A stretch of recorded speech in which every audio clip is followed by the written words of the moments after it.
Nous allons voir les 6 clés les unes après les autres et voir quels sont les critères qui permettent de savoir si on est dans un système, si on est dans un champ qui est physiologique ou dans un champ qui est pathologique. Y a-t-il une pathologie chez ce patient ? La première clé, c'est le plan moyen d'occlusion. Effectivement, tous les contacts dentaires ne se trouvent pas être dans un plan, ils se trouvent être dans un volume en fer à cheval, et on peut donc parler que de plan moyen d'occlusion. Ce plan moyen d'occlusion n'intéresse certainement pas les pointes de cuspide, puisque les pointes de cuspide ne sont pas en contact avec les dents, ce sont que les versants qui doivent être en contact entre les dents. Les versants cuspidiens touchent, mais jamais les pointes cuspidiennes. On a donc bien la notion de plan moyen d'occlusion. Et bien ce plan moyen d'occlusion, si dans le plan frontal, tout le monde s'en convient, il doit être parallèle à la ligne bipupillaire des yeux, ne serait-ce que pour avoir un effet esthétique du sourire qui soit correct, le plus important, c'est dans le plan sagittal. Dans le plan sagittal, ce plan moyen d'occlusion, soit il est parallèle au plan de Camper qui est en jaune, soit il est parallèle au plan de Francfort en rouge. En fait, en denture naturelle, il est beaucoup plus intéressant d'être parallèle au plan de Francfort, puisqu'en étant parallèle au plan de Francfort, on a une désocclusion postérieure plus importante, et que de ce fait-là, on se retrouve avec moins de risque d'interférence lors des mouvements de propulsion ou de latéralité. C'est-à-dire qu'on augmente l'angle de Christiansen, et cet espace de Christiansen étant beaucoup plus important, on a moins de chances d'interférence. Il n'y a que en prothèse complète que le plan de Camper a son intérêt, puisque le plan d'occlusion moyen en prothèse complète va permettre d'obtenir des points de contact qu'on recherche pour stabiliser la prothèse complète.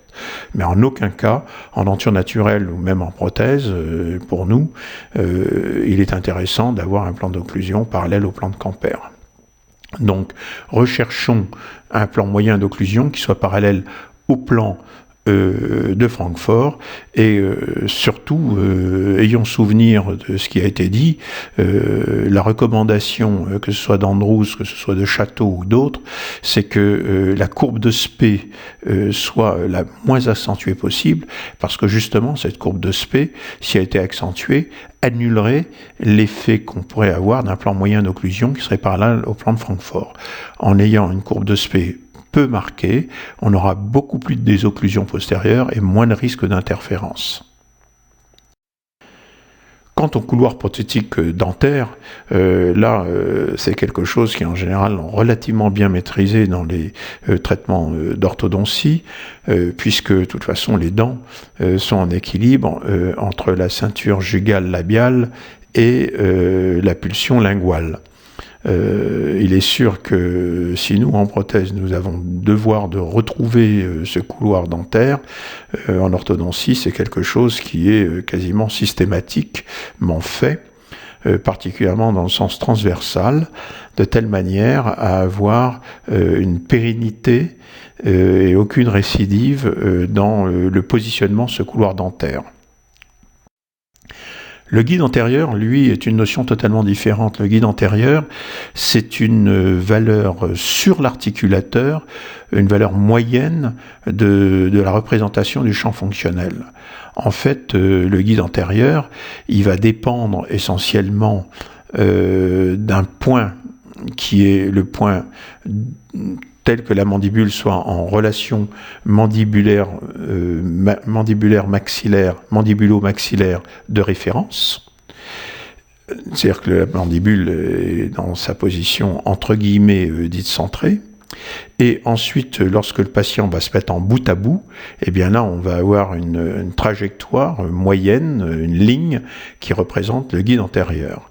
Ce guide antérieur, donc, est une représentation sur l'articulateur du champ fonctionnel. Ce guide antérieur, il peut être pathologique ou physiologique.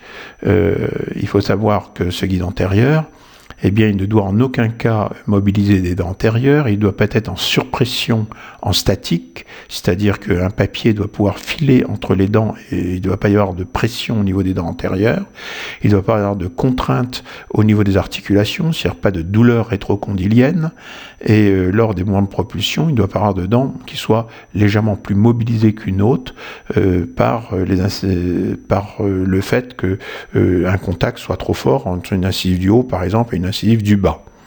Je vous rappelle que ce guide antérieur donc est fonction véritablement du champ fonctionnel, que si par un manque de torque vous fermez ce champ fonctionnel, automatiquement vous créez une contrainte rétrusive de la mandibule qui apporte forcément une contrainte articulaire.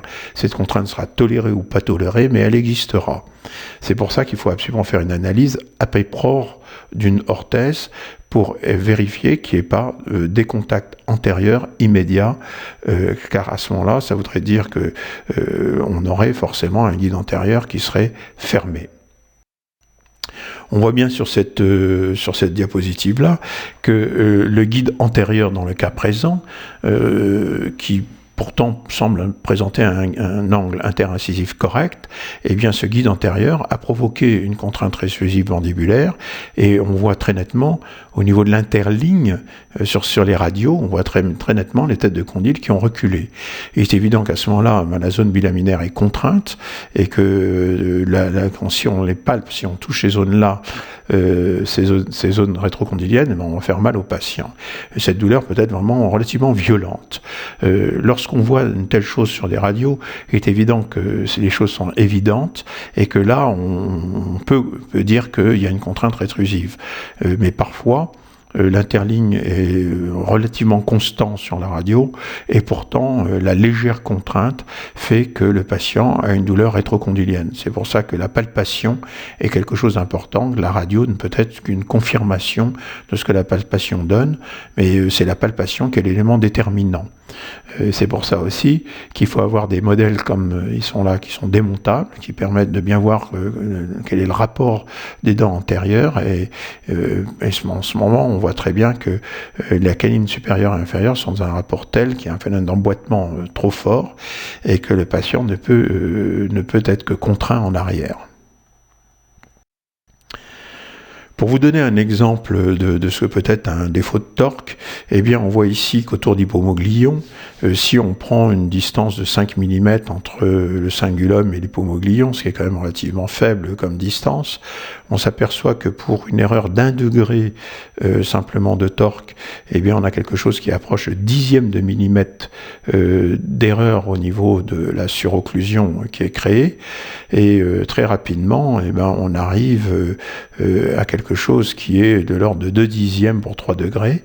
Il faut savoir que lorsque nous en occluso, nous équilibrons les patients, on utilise un papier qui est de l'ordre du centième de millimètre, et en double, ça fait 1,5 centième de millimètre, et que les patients sont capables d'avoir des problèmes avec des erreurs qui sont de l'ordre du centième, 2 centièmes, 3 centièmes de millimètre.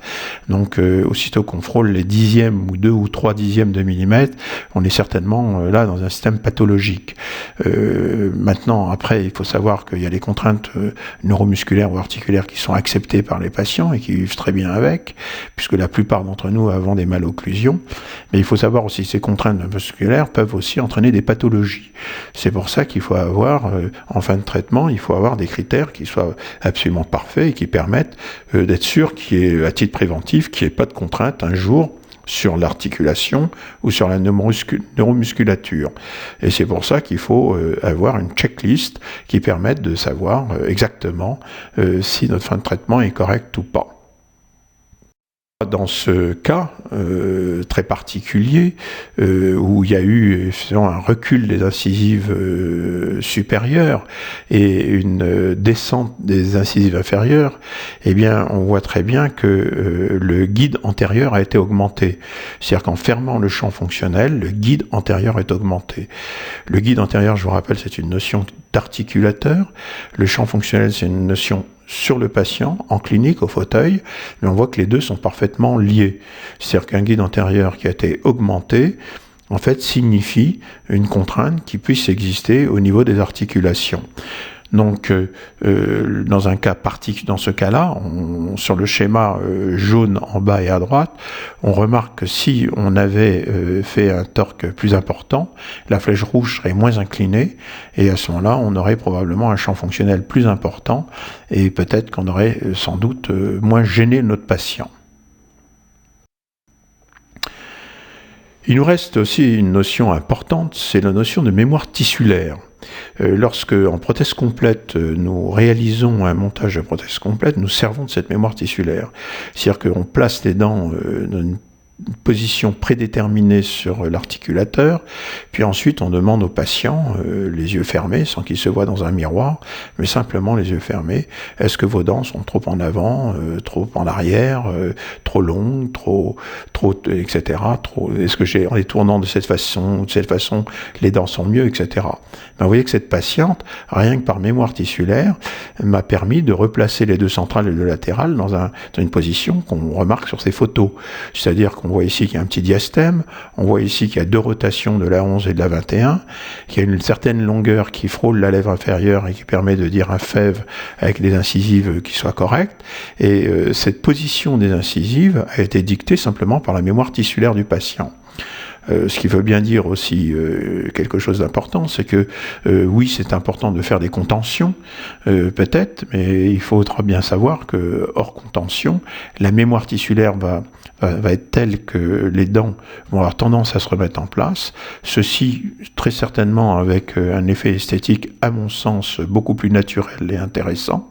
Mais il faut être sûr aussi que cette mémoire tissulaire ne provoque pas une récidive dans le temps, d'un mauvais champ fonctionnel ou d'un mauvais guide antérieur. Et c'est pour cela qu'il faudra vérifier à 1 an et 2 ans minimum, il faudra vérifier si une occlusion a été vraiment stable, particulièrement au niveau antérieur, parce que au niveau des dents postérieures, on a un verrou des médiopalatines, on a un verrou au niveau des cuspides d'embrasure, on a un minimum de verrous qui permettent aux dents d'être stables. Au niveau antérieur, les dents peuvent très très facilement récidiver si elles n'ont pas été bien mises en place et si le diagnostic n'a pas été parfaitement posé. Ensuite, eh bien, il faut avoir conscience de ce que peut être un schéma occlusal et il faut vérifier le schéma occlusal du patient. Il y a le schéma occlusal le plus simple, qui est la fonction canine, si on obtient une désocclusion par la canine, mais là encore, il ne faut pas que cette fonction canine soit arbitraire, c'est-à-dire qu'il ne faut pas augmenter un guide antérieur de manière arbitraire, car à chaque fois que vous augmentez un guide antérieur de manière arbitraire, vous diminuez le champ fonctionnel et vous contraignez la mandibule, donc il faut retrouver la fonction canine telle que le patient puisse la tolérer. Ensuite, si cette fonction canine est trop faible, on peut à ce moment utiliser une fonction de groupe qui permettra aux prémolaires d'aider les canines à provoquer une désocclusion postérieure. Ça, c'est un deuxième type de schéma occlusal. On peut très bien avoir l'un d'un côté et l'autre de l'autre. Le schéma occlusal bilatéralement équilibré n'a aucun intérêt en orthodontie puisqu'il s'adresse à la prothèse complète et à stabiliser la prothèse complète.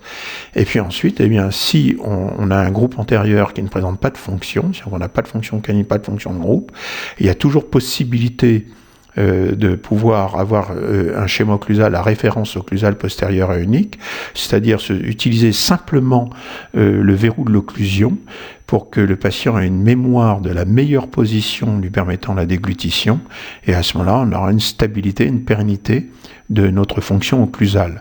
Les dents antérieures sont essentiellement des dents de préhension. Les dents antérieures doivent être maintenues en dehors du champ fonctionnel pour pas qu'il y ait d'interférence et de contrainte sur la cinématique mandibulaire. Mais hormis ces précautions, le guide antérieur, à mon sens, n'est pas véritablement quelque chose de fondamental. La preuve, c'est que dans la plupart des cas où en prothèse, nous avons des surplomb antérieurs importants, dans le sens horizontal, eh bien, il n'est pas toujours évident de faire soit une chirurgie ou traitement d'orthodontie, et on arrive très très bien à stabiliser notre occlusion en ayant une occlusion très précise, une occlusion unique au niveau des 6.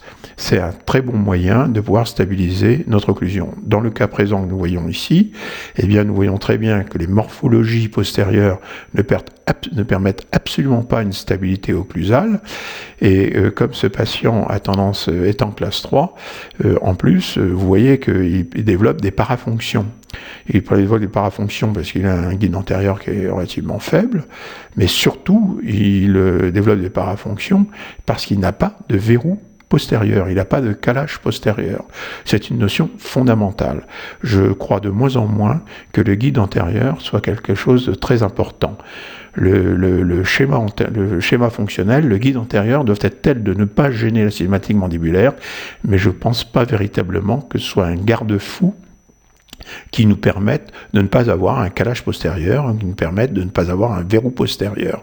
C'est véritablement le verrou postérieur qui est le plus important. Et dans les recommandations faites par les orthodontistes, tous les orthodontistes qui ont écrit sur le sujet, je vous rappelle, donnent comme précaution première et d'avoir un très bon rapport entre les 6. Les morphologies occlusales, eh bien, en orthodontie, il est sûr que les morphologies occlusales, l'analyse des morphologies occlusales ne présente pas un grand intérêt parce que vous ne pouvez pas véritablement les modifier.